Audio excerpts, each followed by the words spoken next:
We find ourselves living in a remarkable era, really.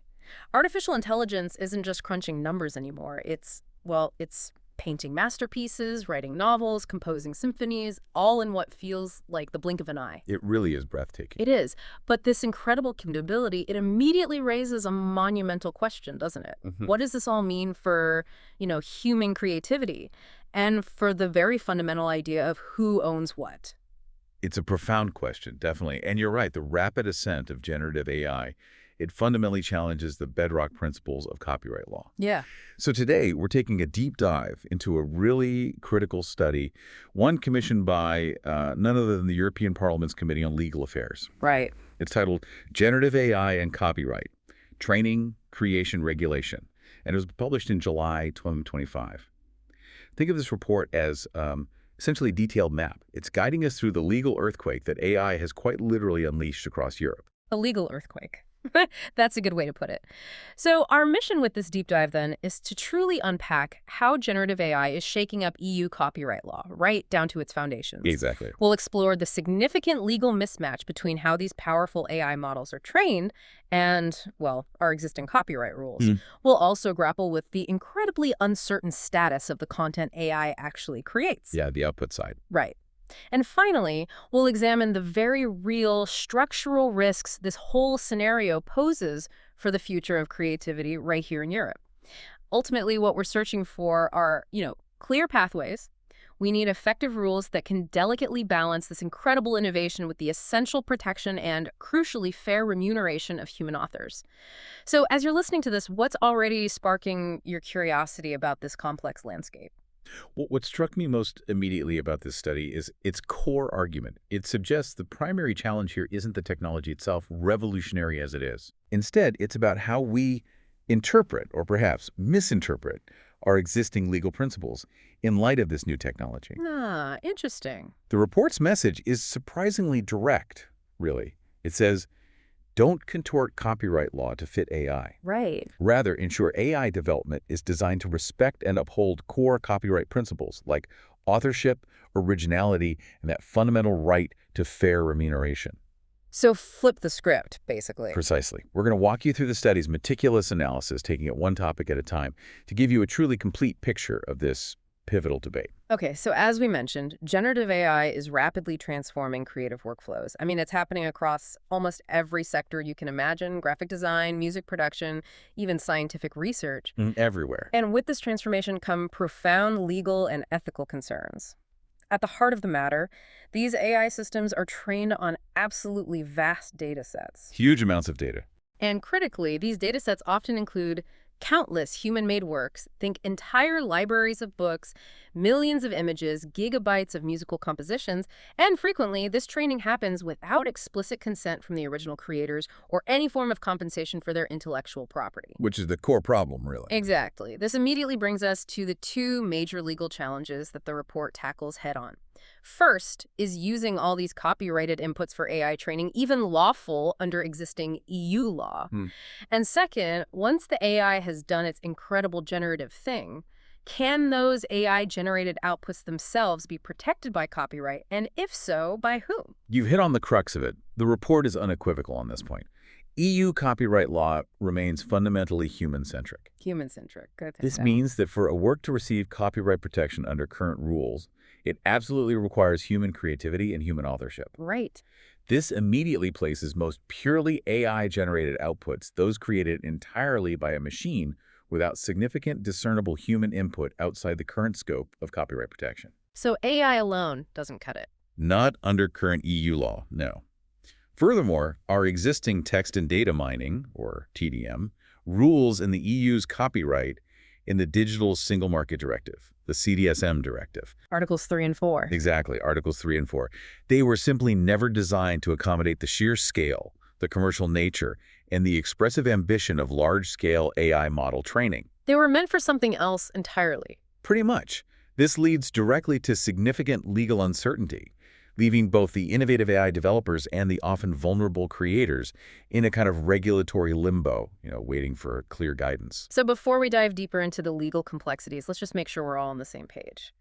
What exactly is generative AI? Because it's often talked about very broadly. Yeah, good question. The study provides us with a really precise definition. It defines generative AI as a specific subcategory of AI systems that are capable of computing or assembling synthetic content. Things like original text, unique images, new audio, or even video that genuinely mimics human creativity. Mimics being the key word there. Exactly. This definition, importantly, aligns perfectly with the broader framework found in the EU Artificial Intelligence Act, often simply called the AI Act, Hmm. which broadly classifies AI systems as machine-based systems that exhibit adaptiveness and are designed to generate outputs like predictions, new content, recommendations, or decisions. So we're not just talking about a smart calculator, we're talking about a creative machine in a sense. And this is where the nuance of the AI Act becomes really fascinating. Recitals 99 and 105 of the AI Act explicitly clarify that large generative AI models are considered a typical example of what's known as general-purpose AI or GPAI. GPA, yeah. A key characteristic of these GPAI models, and a point the study emphasizes, is their heavy reliance on massive, large-scale data access. Right. And a significant, even overwhelming portion of that data, as we'll discuss, is copyright protected. To really visualize how this whole process works, imagine this. It starts with absolutely massive data sets, often scraped from online sources. Scraped is often the word. Picture an endless digital library containing copyrighted literature, vast collections of professional photography, gigabytes of recorded music, and academic publications spanning every field imaginable. This colossal amount of what we call training data is then fed into an AI model, typically something like a large language model, an LLM, which you might interact with when chatting with a bot like ChatGPT, or maybe a diffusion model that generates stunning images like Midjourney. Yeah, those are the big ones. This model then learns patterns and structures from all that data. It recognizes relationships and probabilities, but crucially, without actually understanding it in a human sense. Right. Finally, based on those learned statistical patterns, the AI generates outputs, entirely new text, images, or music. It's a bit like a highly sophisticated mimic. But here's the absolutely crucial distinction for copyright purposes, a point the study really hammers home. These systems operate, as the report puts it, acting without human understanding. No understand. Exactly.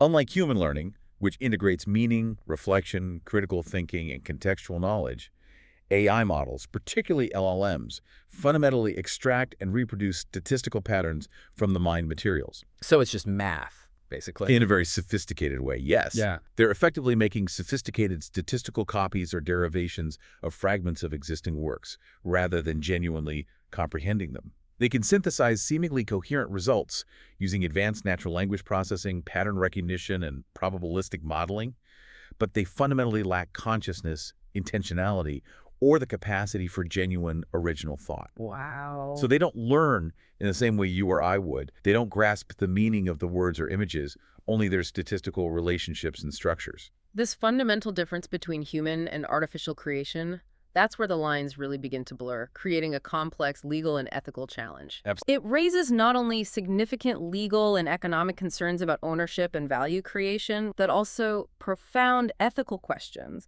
about the very future of human creativity and the role of the human artist. So, as you reflect on this, what strikes you most about this distinction between how we humans learn and create versus how a machine processes information and generates content? It's truly a key philosophical underpinning to this entire legal debate, isn't it? It really is. It forces us to ask what we value about creativity itself. Okay, that foundational understanding of generative AI is vital. Now, let's pivot our attention to the input side. This is all about how these incredibly complex AI models acquire and then use the vast amounts of data they need for their training. Right, the fuel for the engine. Exactly. This is precisely where many of the most contentious legal battles are currently being fought across the globe, and it's where that legal earthquake metaphor truly comes alive. Indeed. The study highlights a key finding that is absolutely central to this entire debate.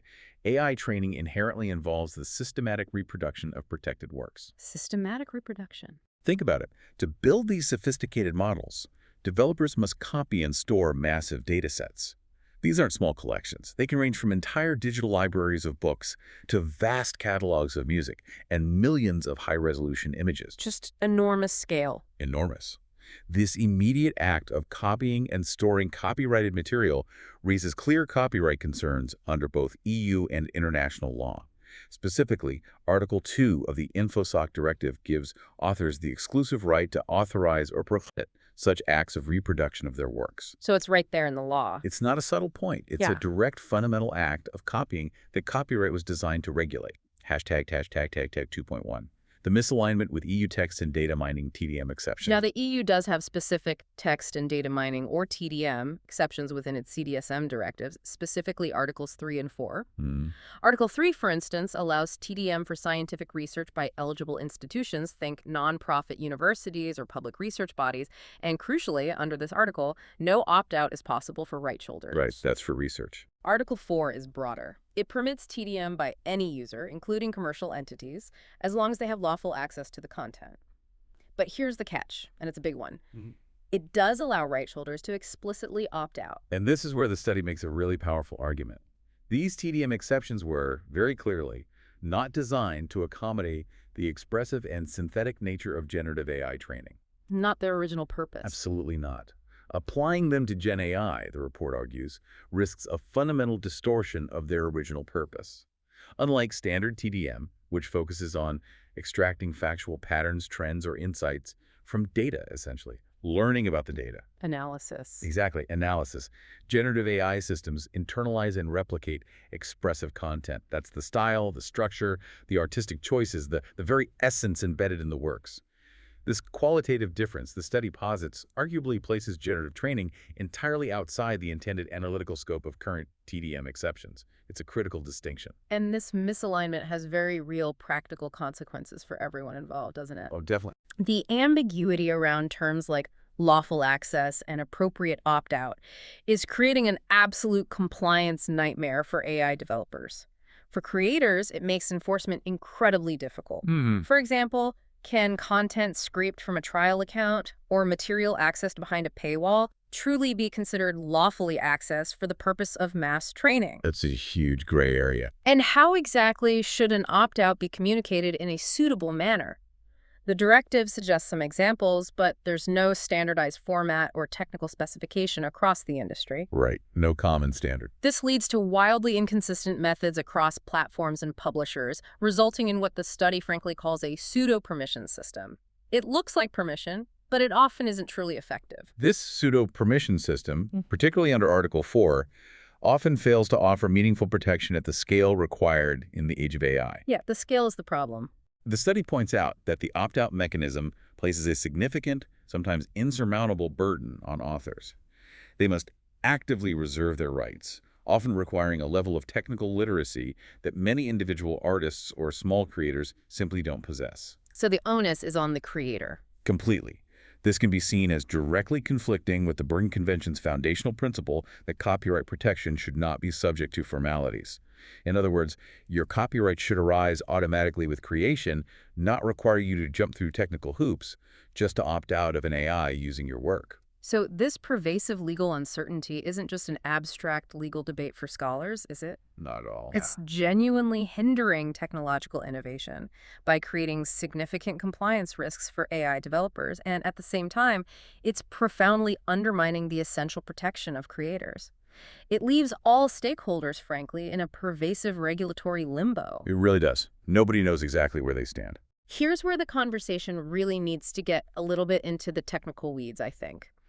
Because to truly grasp the legal arguments, we absolutely have to understand the underlying technical differences between traditional TDM and generative AI. Yeah, this is crucial. They are frequently conflated in public discourse, but the report stresses they are fundamentally distinct. You're absolutely right. Traditional TDM, or text and data mining, is designed to extract knowledge, insights, patterns, correlations, or factual information from existing data. Think of it as finding out what's in the data, like a forensic analysis. Just looking for facts or trends. Right. Generative AI, by stark contrast, computes synthetic outputs based on learned patterns. The study puts it simply and memorably. TDM finds patterns. Gen AI synthesizes new expressions. Finds patterns versus synthesizes expressions. Okay. If you can refer to Table 2 from the report, It provides a very clear visual comparison that highlights these distinctions. And this isn't a minor point, it's a game changer, legally speaking. Yeah. Generative AI is designed to actually reconstruct underlying structures by statistically modeling them. And then it uses those models to compute new outputs that conform to those patterns. Imagine it this way. It can assemble an image or an entire paragraph that was never explicitly present in its original training dataset, but it feels like it could have been. It mimics the style. Exactly. If the resulting output happens to closely resemble the training data, it signifies that the model has captured and replicated its structural features, its style, its composition. This isn't just analysis like finding a trend in a dataset. It's a deep, creative-like process of synthesis. And that distinction matters profoundly in legal terms. During training, Gen AI models build what are called multidimensional latent spaces. Imagine a vast, incredibly complex mental map or internal library. Okay. But instead of containing physical copies of books or images, it contains the essence of every image, every song, every text it's ever ingested. Not the original copies themselves, but the underlying recipe or statistical blueprint for their style, their structure, their composition. Wow, the recipe book? Kind of. The process of encoding these expressive features into such a vector space, this internal recipe book, the study argues, represents a fundamental form of reproduction, not just analysis. In copyright terms, it's internalizing the how of creation, not just the what. Adding to this complexity and creating a huge challenge for legal enforcement is what we often call the black box nature of many AI models. Right, the opacity issue. Their architectural complexity often makes it nearly impossible to verify how content is used during training. This technical opacity compounds all the legal and ethical concerns we've been discussing. As the study later puts it in a very relatable analogy, we can't truly see what is inside the burger. Yeah, you don't know the ingredients. Meaning we don't know the exact ingredients or their proportions when it comes to the training data. This concept of opacity is also visible when we look at retrieval augmented generation, or RE systems. RE systems, okay. These systems operate by retrieving and integrating external data at the inference stage, meaning when they generate a response to a prompt. So they pull in data on the fly. Exactly. While RE's retrieval-based design might, in some cases, align more closely with traditional TDM or temporary reproduction exceptions, for example, if data is not stored persistently, the outputs themselves can still give rise to liability if they directly substitute access to protected sources. So even R isn't a simple fix. Not necessarily. This highlights just how incredibly complex and nuanced the distinctions are between different AI architectures and their legal implications, demanding really careful scrutiny. So it becomes very clear why understanding these deep technical differences isn't just for computer scientists or AI engineers.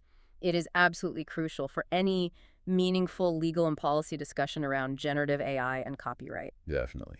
Without this nuanced understanding, any regulatory framework risks being built on flawed assumptions and quickly becoming obsolete. You've got it. Okay, now, a critical policy concern highlighted in the study, and one that resonates deeply with creators across Europe and beyond, is the glaring absence of any practical mechanism to remunerate them when their works are used, often at massive scale, to train AI models. Yeah, the money question. This directly undermines the very incentive structure that copyright is fundamentally designed to provide, to encourage human creativity by granting creators exclusive rights and the ability to profit from their work. This is the value gap in its purest form, isn't it? It truly is. This raises an important, almost existential question for creators.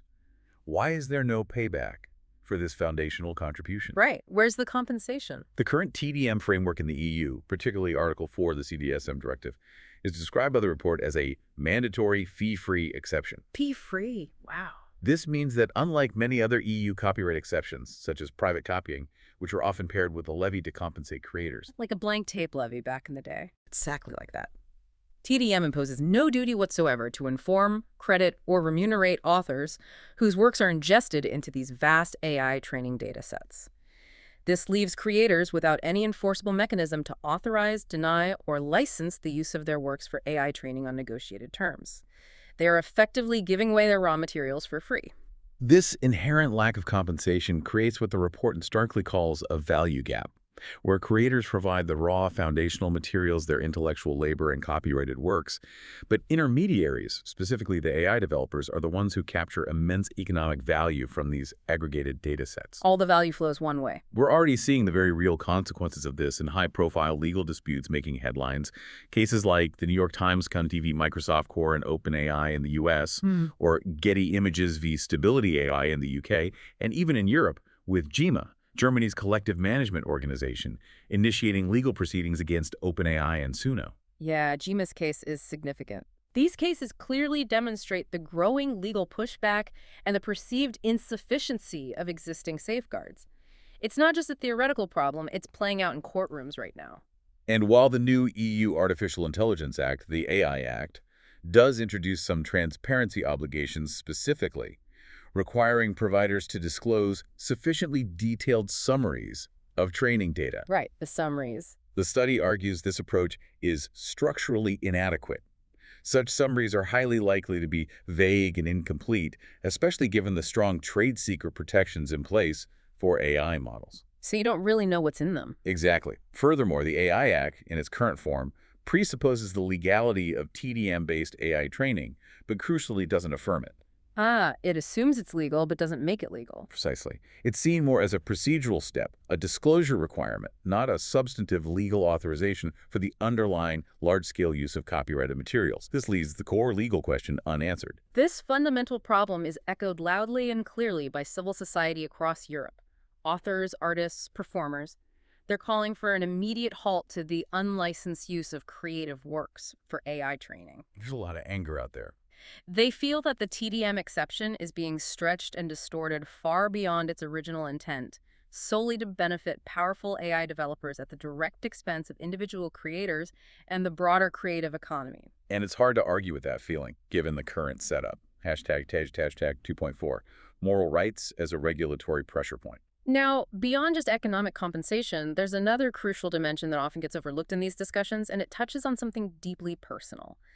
The author's profound, often emotional connection to their work. Yes, moral rights. Very important. This brings us squarely to the concept of moral rights. What's particularly fascinating here is how moral rights, especially the right of integrity, which protects a work from derogatory treatment or mutilation, and the right of attribution, which ensures proper credit for the creator, are emerging as a serious regulatory pressure point. How so? A recent EU Commission study found that a significant 67% of surveyed stakeholders believe rights holders should absolutely be able to invoke these moral rights to oppose their works being used in AI training. Wow. 2/3. Even if economic rights exceptions, like the TDM provisions, might technically apply. This tells us a lot about what creators truly value beyond just money. This finding signals a profound paradigm shift, doesn't it? I think so.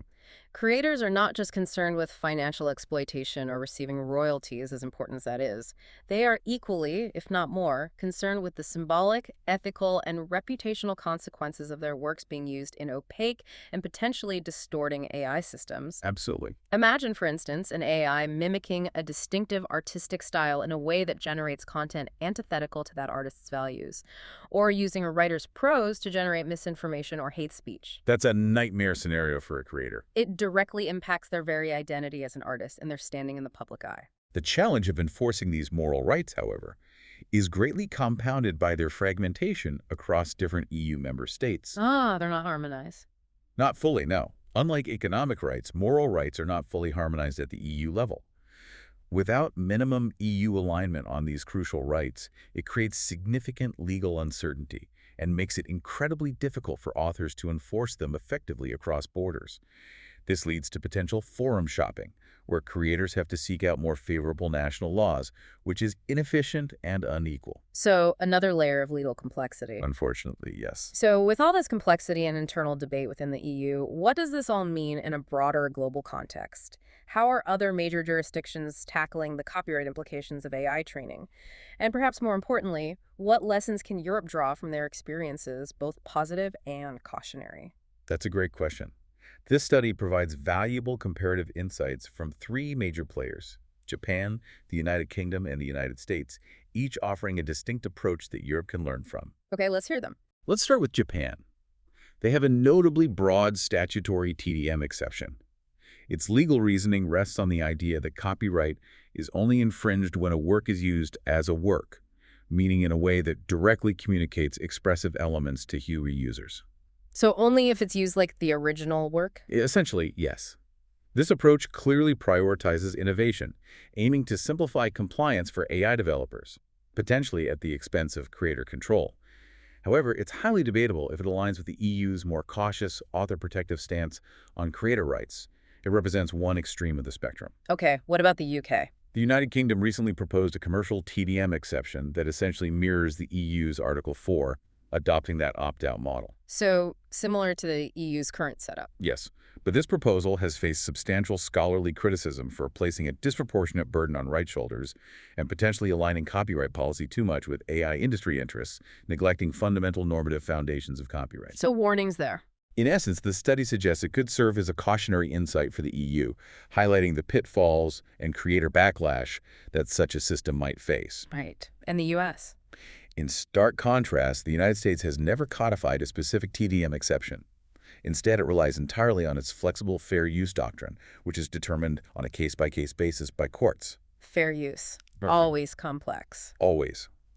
Courts there have generally found TDM transformative if it extracts factual or structural information for a distinct analytical purpose, often balancing public benefit against harm to creators.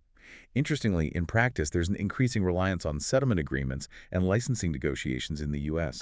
So deals are being made outside of court. Exactly.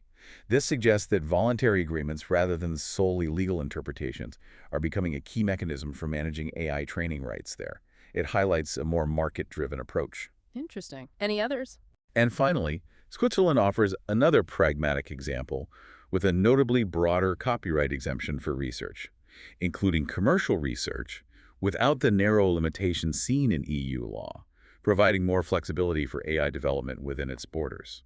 These vastly different approaches across major global players really highlight the ongoing international debate and the complete lack of a single unified solution for this complex issue, don't they? Completely.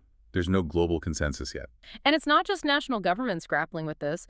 The World Intellectual Property Organization, WIPO, has been convening conversations on AI and intellectual property since 2019, underscoring the global recognition that generative AI challenges foundational IP concepts across the board, demanding international dialogue. The whole world is trying to figure this out. Okay, so far we've extensively discussed the input side of generative AI, how models are trained on copyrighted works, and the legal challenges that arise from that.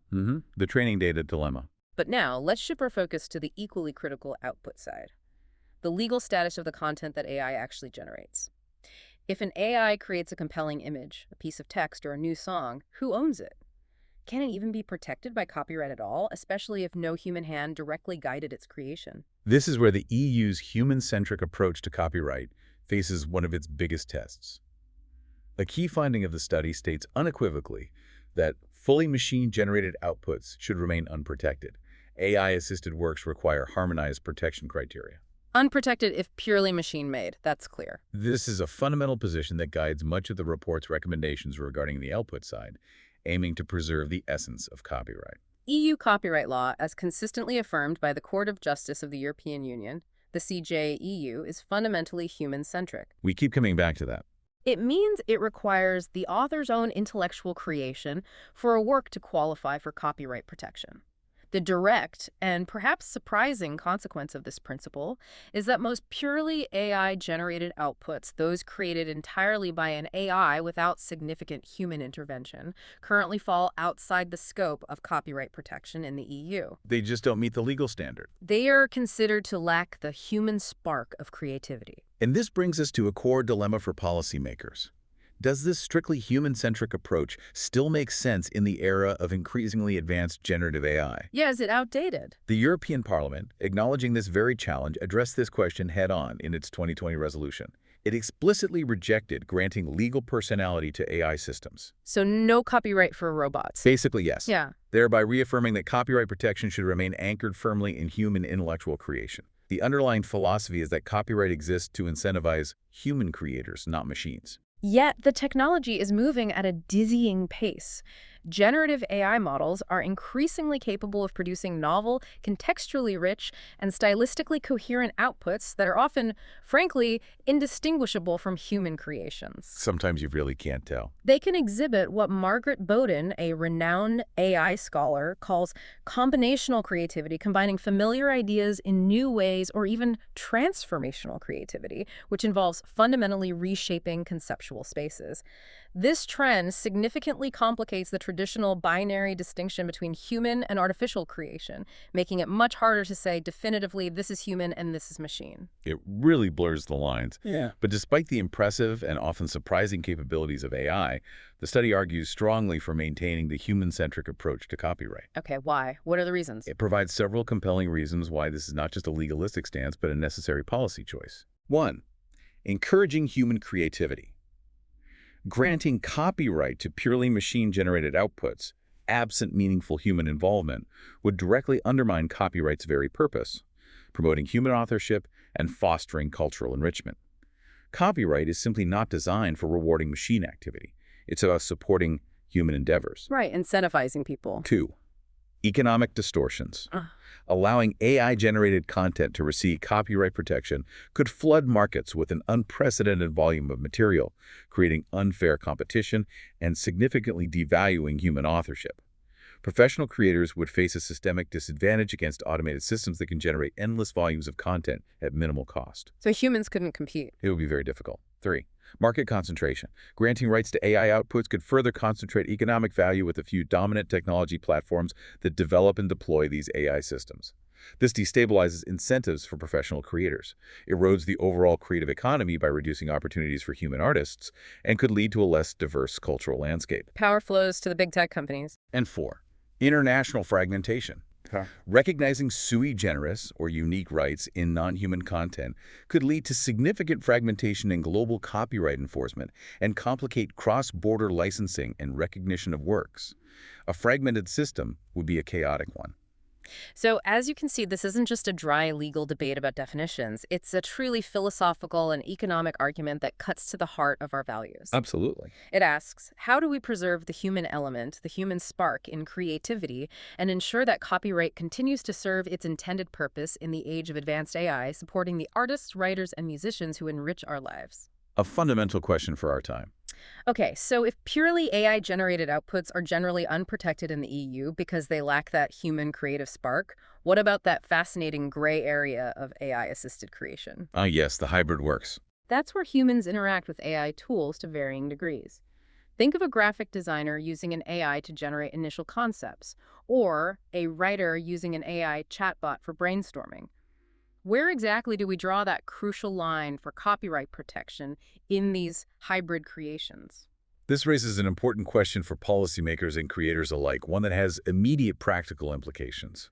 The study highlights a growing consensus, which is also reflected in the U.S. Copyright Office's recent 2025 guidance, that leans towards a three-tiered model for assessing AI-generated works, depending on the level of human involvement. Okay, 3 tiers. What are they? 1. Outputs with minimal human input. These are generally unprotectable and by default would enter the public domain. Think of an AI generating a generic image based on a single word prompt where the human simply gave the command but exerted no real creative control over the output. Just push the button, basically. Pretty much. 2. Outputs shaped through meaningful human editing or curation.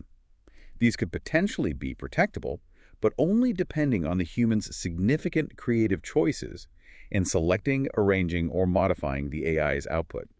The human adds originality to the AI's raw material. So real creative input is needed. Yes, significant input. And 3, works where AI is purely an auxiliary tool supporting human authorship.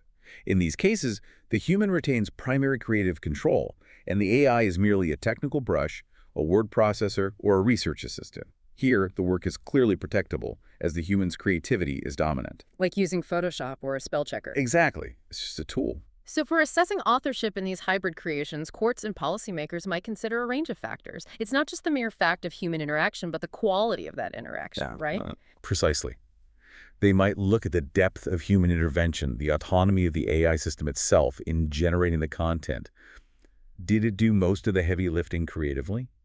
And perhaps most importantly, the creative significance of the human role in shaping the final expression.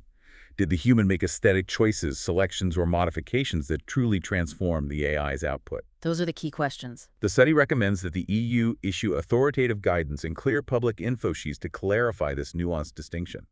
This guidance would unequivocally confirm that outputs lacking the requisite human creativity should and will enter the public domain. Clear guidance is needed. Definitely.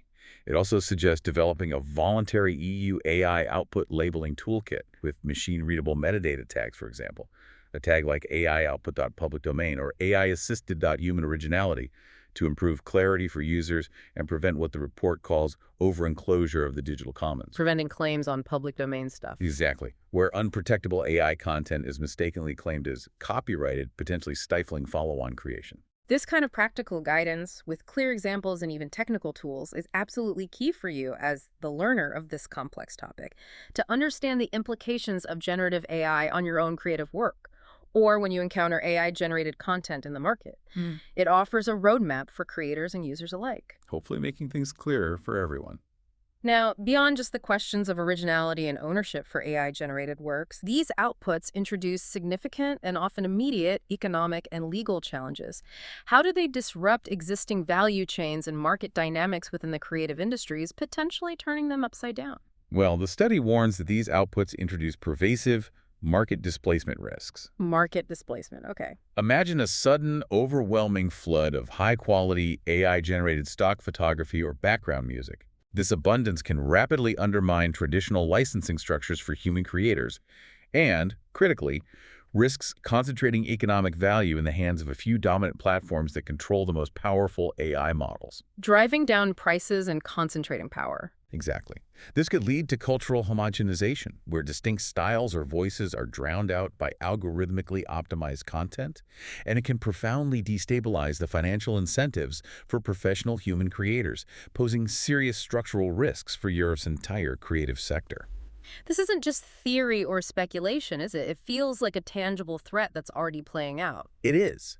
The current lack of clear rules creates immense uncertainty for creators trying to license their work effectively. It complicates negotiations for industries trying to adapt, and inevitably, it increases the number of costly legal disputes. More lawsuits. It's a critical issue for the long-term sustainability and vibrancy of Europe's creative industries, which are a cornerstone of its economy and culture. So what's the way forward then, according to the report? The report stresses that a truly forward-looking regulatory approach absolutely must acknowledge that AI-generated outputs differ fundamentally in their market effects from traditional human creative processes. The market impact is different. Fundamentally. This requires integrating economic considerations directly into legal design, ensuring fair competition within creative markets, and enabling adequate remuneration for creators whose works underpin AI training and whose livelihoods are directly impacted by the proliferation of AI-generated content. It's about designing a system that works for humans first. Protecting the creative ecosystem. That's the goal. Now, here's a critical question that often comes up. Even if an AI-generated output itself isn't copyright protected because it lacks human authorship, can it still infringe existing copyrights? Oh, absolutely. This is a very real concern. So if an AI spits out content that looks suspiciously like something already copyrighted, who's on the hook? Copyright infringement stems from the act of reproducing a protected work without authorization, regardless of who or what creates the copy. Does it matter if it's human or machine? Correct. So AI-generated outputs can be unlawful if they incorporate either directly or indirectly elements of pre-existing copyrighted material. This can happen whether those elements came from the training process itself or were accessed during the generation of a specific output. Like the examples we've seen in the news. Exactly. The New York Times lawsuit against OpenAI, alleging verbatim reproduction of significant portions of their paywalled articles, is a prime example of this. Similarly, Getty Images also sued Stability AI, asserting that some outputs bore discernible traces of their watermarked images, suggesting unauthorized reproduction.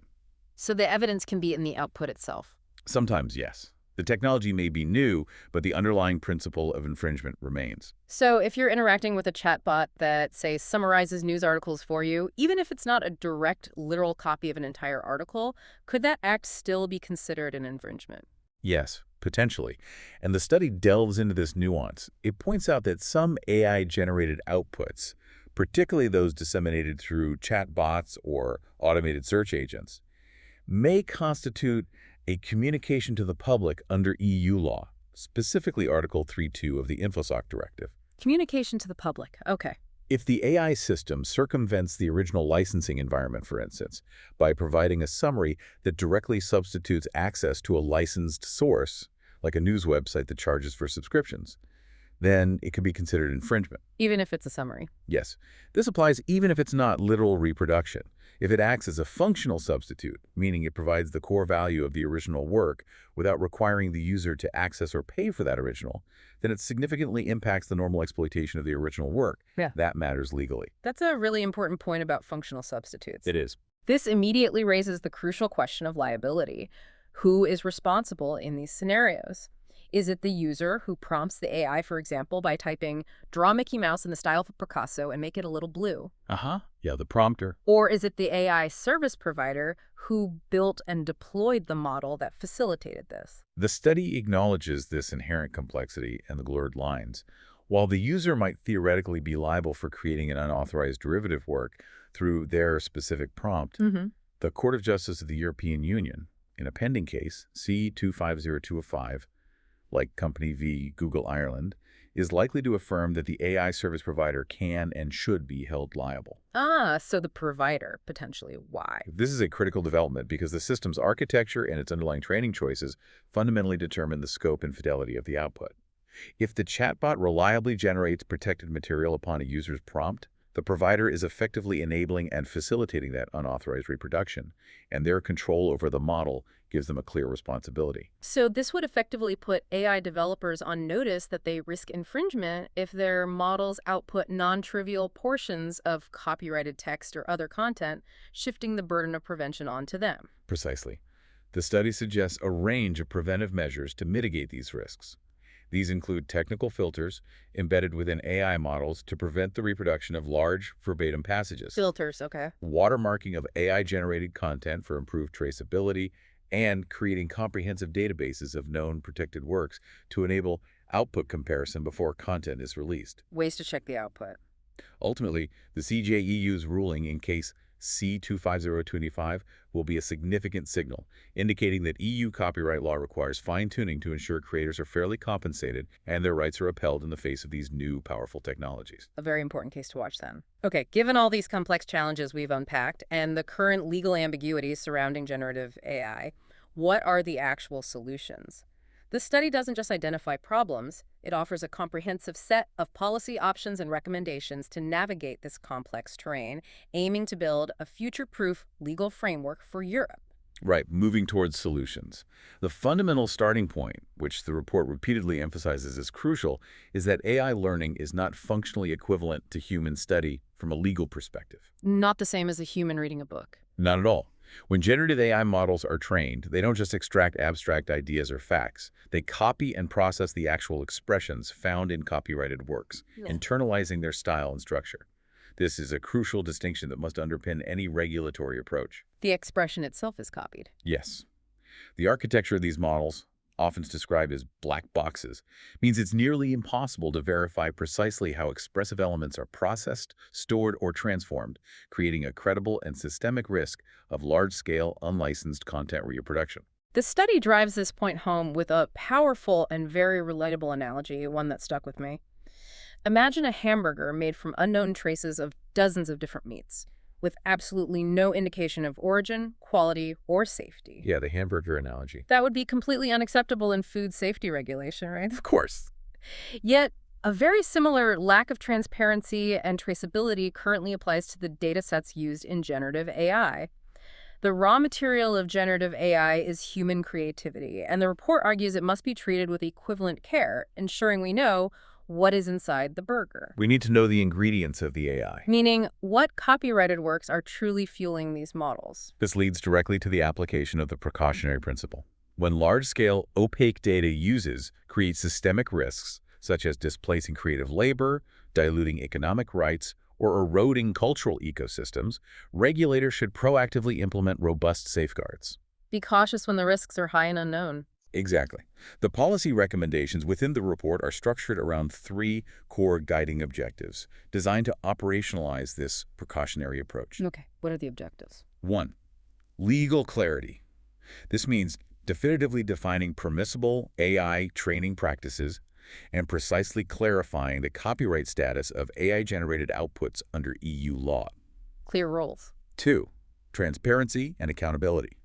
This involves enabling comprehensive dataset traceability and auditability, and fundamentally replacing the currently unworkable opt-out mechanism for AI training with a principled opt-in framework. Knowing what's used and maybe needing permission. And 3. Fair remuneration.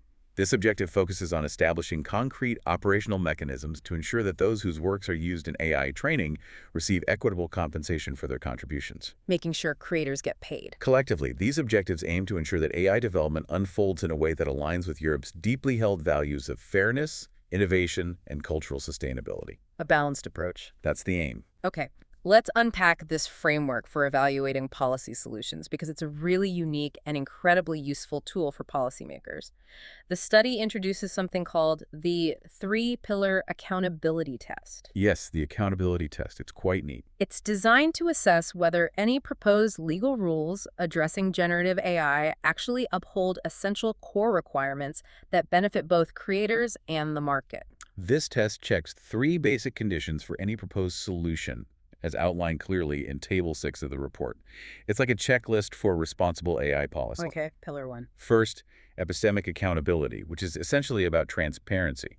Can creators see whether, how, and where their works are used? Can they actually find out? Right.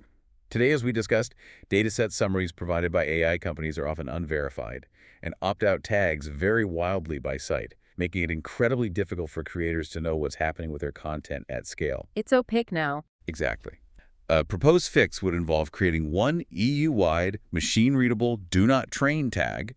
Think of it as a universal digital stop sign, and running random audits of training corpora against that tag to ensure compliance. A clear signal and checking it works. Okay, pillar 2. Second, normative accountability, which focuses on fairness. Are rights and revenues fairly allocated between creators and AI developers? Is the distribution fair? Currently, Article 4 of the CDSM directive effectively shifts the burden onto creators, making them police their rights, and there's no payback for training use. The fix here is to introduce a statutory collective license specifically designed to fund rights holders, ensuring they are compensated for the use of their work. A system for payment, right, in pillar 3. And third, systemic accountability concerning enforcement.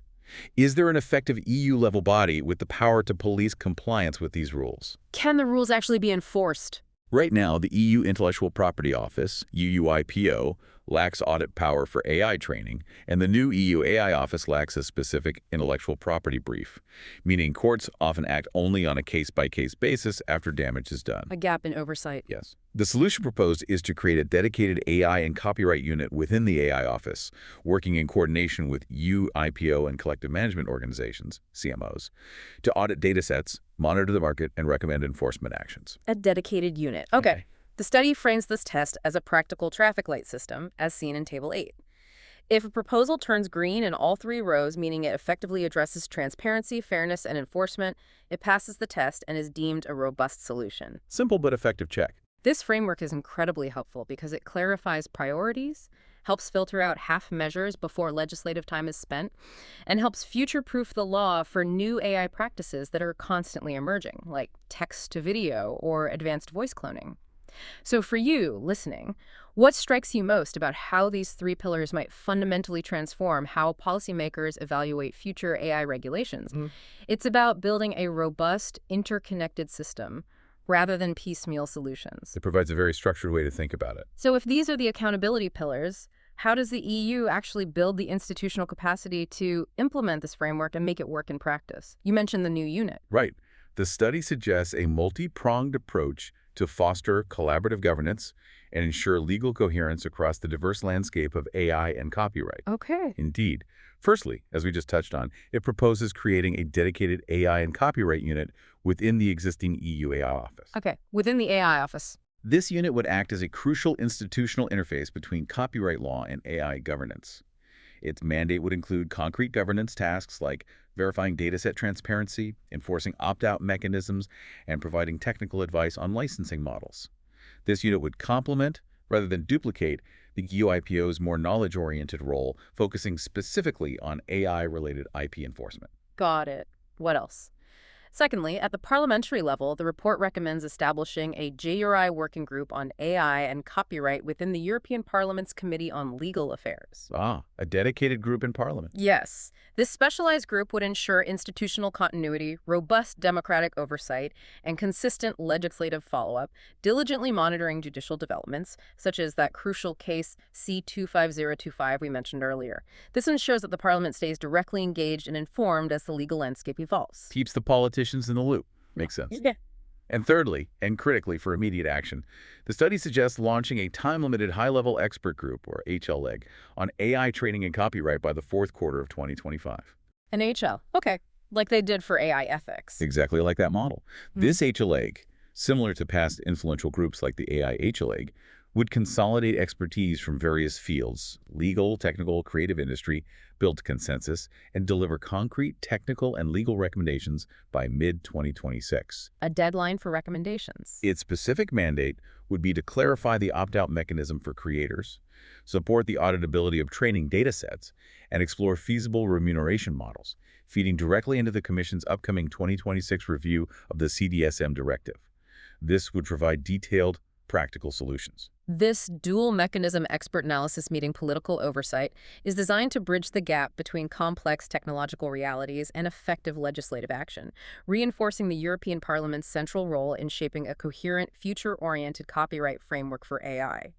It's about combining deep technical understanding with robust democratic processes to ensure a fair outcome. A smart combination. Yeah. Hashtag tag 4.3. Improving implementations of TDM exceptions, short-term actions. Now, while longer-term structural reforms are clearly crucial, what about immediate short-term steps the EU can take to address the evident shortcomings of the existing TDM exceptions under the CDSM directive, particularly where they are being stretched to cover generative AI training? Right. What can be done now? The study emphasizes that these interim measures are not intended to legitimize the use of Article 4 for widespread generative AI training in its current form. Okay, important clarification. Instead, their aim is to reduce legal fragmentation only for bona fide analytical TDM, where the purpose of data mining is strictly analytical for research. For instance, not for synthesizing or creating new expressive content.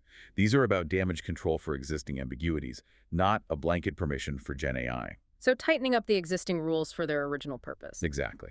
One key recommendation here is to clarify the precise boundaries between information and expression under Article 4. Future guidance, the report argues, must explicitly state that Article 4 covers only analytical uses that do not internalize expressive form. Drawing that line clearly. Generative AI, by its very nature, absorbs and recombines stylistic and structural features of the works it's trained on. This process, the study finds, moves far closer to prohibited reproduction than to permissible analysis, and current law needs to reflect that distinction clearly and unequivocally.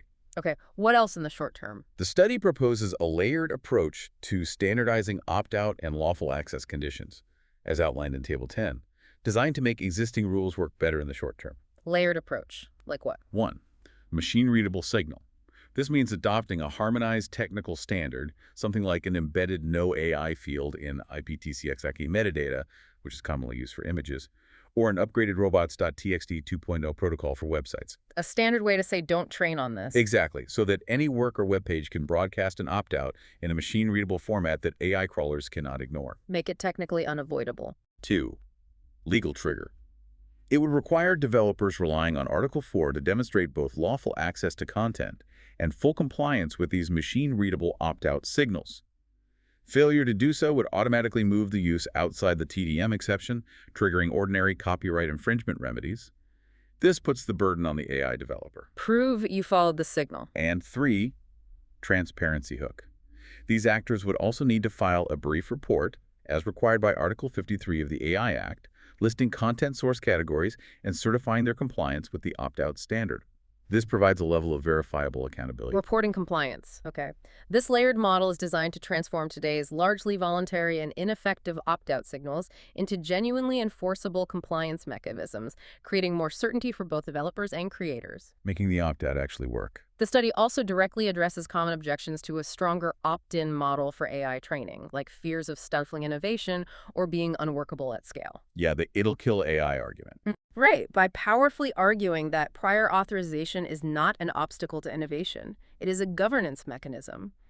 It emphasizes that scalable licensing models are already emerging in practice, demonstrating that consent-based innovation is entirely viable. It's possible, basically. Okay. This is a crucial distinction. These proposed short-term actions are necessary to contain the misapplication of existing law to generative AI and to clarify ambiguities. But the study is clear that they are insufficient on their own to govern the future of AI and creativity effectively. Just a stopgap, really. Instead, they're designed to set the stage for a more comprehensive, purpose-built, opt-in legal framework that genuinely balances these complex interests in the long term, ensuring a sustainable creative ecosystem. Laying the groundwork for bigger changes. Precisely. This brings us to perhaps the most tangible and immediate concern for creators. How can they be fairly compensated when their works are used to train AI models that generate immense value? Bridging that value gap we discussed earlier. Yeah, show me the money, right? How does the system actually get money back to creators? The study proposes a precaution-driven, legally grounded, and operationally feasible remuneration model. It emphatically states that collective management organizations, or CMOs like GIMA in Germany for music, or SACEM in France for authors, are the practical hinge for this entire scheme. CMOs are key. Why them? Because they already possess the necessary infrastructure. Established registers of works, sophisticated matching engines, and audit routines, enabling them to handle AI training payments at scale, efficiently, and equitably. They know how to do this kind of thing. They have the systems in place. Okay. This study outlines a graduated menu of licensing levers, as you can see in Table 12, ranging from voluntary blanket licenses negotiated directly to more robust statutory schemes. Different options on the table. While voluntary options might be quicker to implement initially, the report ultimately recommends a statutory exception plus equitable remuneration model as the recommended baseline for the EU. So, a legal requirement for payment. Yes, this recommended model would entail an EU-level exception for AI training paired with an unwaivable right to equitable remuneration for creators, administered directly by CMOs. Unwaivable, meaning creators can't sign it away? Correct. It guarantees payment. This approach is considered legally robust, scalable, fair, and importantly, it mirrors existing successful EU solutions.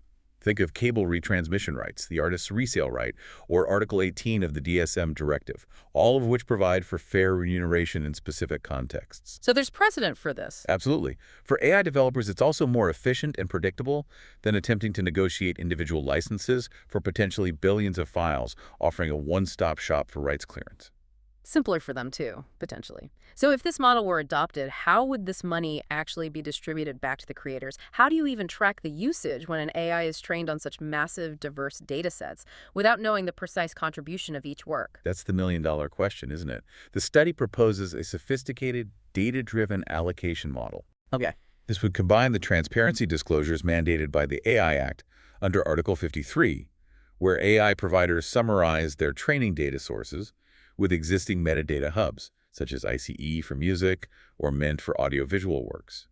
These hubs aggregate rights data from multiple jurisdictions. Combining AI Act data with existing databases. Yes. This combined approach allows for probabilistic allocation by identifying likely matches between training data categories and the repertoires of various rights holders. Probabilistic. So best guess is based on data. Educated, data-driven estimations, yes. Remuneration could be allocated using a multi-factor formula, which includes things like Okay, what factors? token share. This refers to the number of internal tokens, like words, pixels, or audio frames, associated with a given data set, is a share of the total training corpus. Think of it like measuring the proportion of a cake's ingredients. How much of the training data was this type? Content-type multipliers. These would assign higher weights to certain categories of content, like journalistic content, professional photographs, or academic publications, acknowledging their potentially higher value or the effort involved in their creation. Some content counts more than others.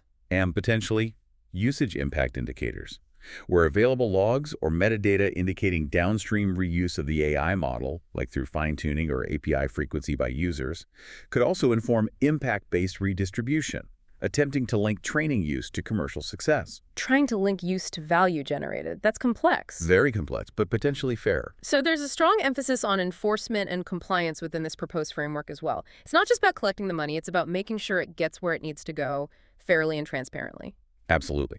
The framework would include clear reporting obligations for AI developers and dataset brokers. It would grant CMOs the legal authority to audit training datasets and distribute funds effectively. Audits are important. There would be oversight by national or EU copyright bodies, with potential administrative fines for noncompliance. Creators would also have access to judicial or alternative dispute resolution mechanisms if they believe there's a misallocation or non-payment. Ways to appeal. A gradual rollout would be suggested, starting with sectors that already have mature metadata systems. Crucially, for small and medium enterprises, SMEs, a central EU-level clearinghouse, modeled after the one-stop-shop system used in VAT reporting, is proposed to streamline payments and reduce administrative burdens. Making it easier for smaller players. This all offers a practical middle ground, aiming to ensure creators receive a fair share while supporting innovation and simplifying compliance for AI developers. A complex but potentially workable system. That's the hope. Hashtag tag tag tag 4.5. Clarify protection status of AI-assisted versus AI-created works, revisited with policy. Let's specifically look again at the recommendations for the output side of generative AI, the actual content it produces. What concrete policy steps are proposed to clarify the legal status and copyright protection of this AI-generated content, especially given its increasing sophistication? Right, back to the outputs. The first key recommendation, and a foundational one, is to exclude purely AI-only outputs from copyright protection unequivocally. Reaffirming that point. Yes. This means confirming that works lacking human creativity, where the AI generated them entirely autonomously, enter the public domain by default. This maintains the human-centric principle we discussed earlier, ensuring that copyright remains tied to human endeavor. And how can we ensure greater transparency about this AI-generated content in the market so users, consumers, and other creators know what they're seeing or hearing, distinguishing it from human-made content? That's crucial. The study recommends enhancing transparency and traceability of AI outputs by mandating that providers of general-purpose generative models embed tamper-resistant, C2PA-compatible watermarks or metadata strings in every public-facing output. Watermarks or metadata, C2PA compatible. Yes, C2PA stands for the Coalition for Content Provenance and Authenticity, and it's a standard that ensures the origin and history of digital content can be verified. These watermarks would identify the model and provider, state whether the content was human-prompted or entirely autonomous, and remain machine-readable even after standard compression. So you can tell where it came from. Hopefully. Non-compliance could lead to significant fines, providing a strong incentive for adherence. Okay. What about getting creators paid for AI outputs that might effectively substitute or displace their work, even if those outputs aren't directly infringing on a literal copy? This goes beyond direct copying to market impact. Right, the substitution effect. The study proposes piloting output-linked remuneration schemes. Output-linked payment, how would that work? This could involve extended collective licensing, ECL pilots, in specific sectors like music and stock images. The idea is that commercial general-purpose AI providers whose outputs reach a defined substitution threshold, for example, if they capture 5% or more of the market share in a particular content category, directly displacing human works would then pay a levy. A levy if they take too much market share. Exactly. This levy would be calculated as a percentage of their EU-derived AI content revenue collected and then distributed by CMOs using a token-weighted, content-type-adjusted basis, much like the remuneration for training data. Wow, that's quite innovative. It's trying to address the economic impact directly. And how do we build broader trust and ensure the ethical use of these AI-generated outputs beyond just copyright concerns? It's about societal impact. Good question. Recommendations include promoting technical safeguards like watermarking, fingerprinting, and output filtering to reduce direct infringement risks. It also emphasizes strengthening the global enforceability of transparency requirements through bilateral and multilateral agreements, as these AI models operate globally. Global cooperation needed. Critically, these safeguards must always preserve fundamental rights, ensuring they don't lead to overblocking of lawful uses, such as parody, satire, or criticism, which are vital for free expression. Don't block legitimate uses. Exactly. The study also calls for clarifying liability in AI-generated content, distinguishing between user misuse of a tool, like prompting it to create illegal content, and systematic developer negligence, where the model itself is designed to reliably generate protected or problematic material.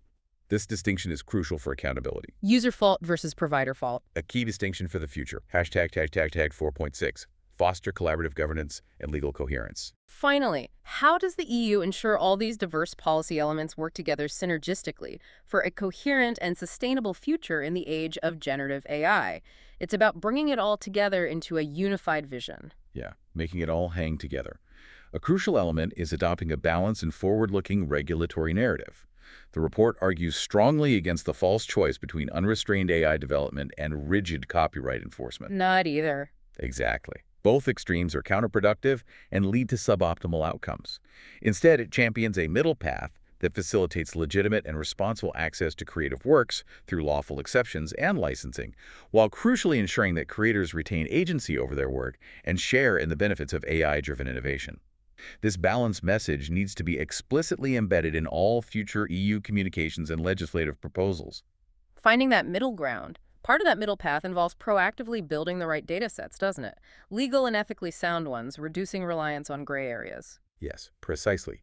The study suggests actively expanding access to lawful training data sets, particularly by leveraging public sector content and supporting open cultural data initiatives like Europeana. Using things like Europeana. Strategic investment in rights-cleared data sets can significantly reduce reliance on infringing or legally questionable sources, especially in the early stages of model development.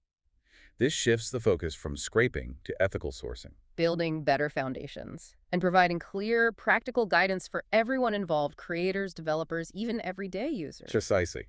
The EU should invest heavily in tailored guidance for creators and developers, clearly explaining their rights, available opt-out procedures, different licensing models, and compliance obligations. Education is key. This also means mainstreaming copyright compliance into AI development, which should become a fundamental part of due diligence, pre-market assessment, and potentially even a precondition for AI systems to access the lucrative EU market.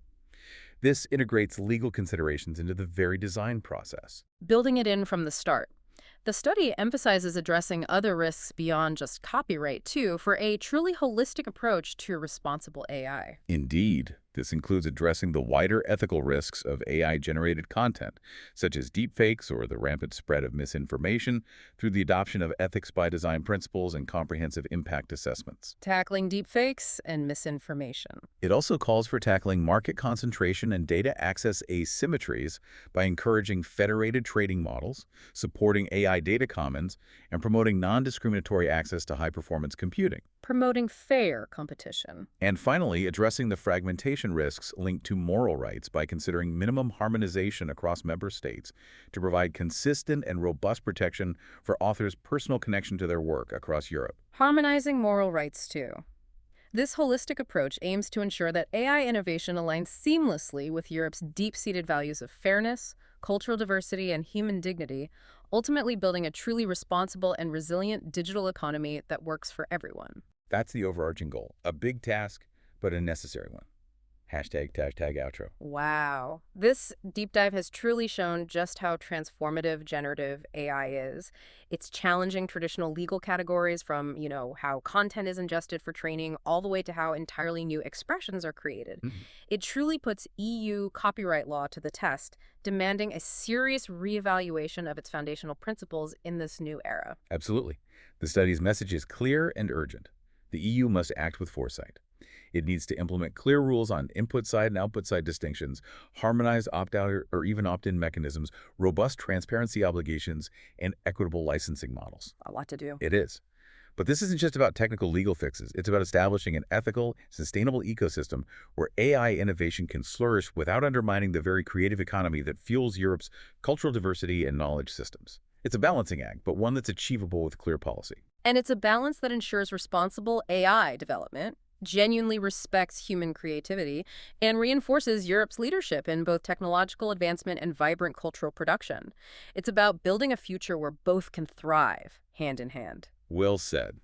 So, if we connect this to the bigger picture for you, our listener, consider the profound impact of this deep dive.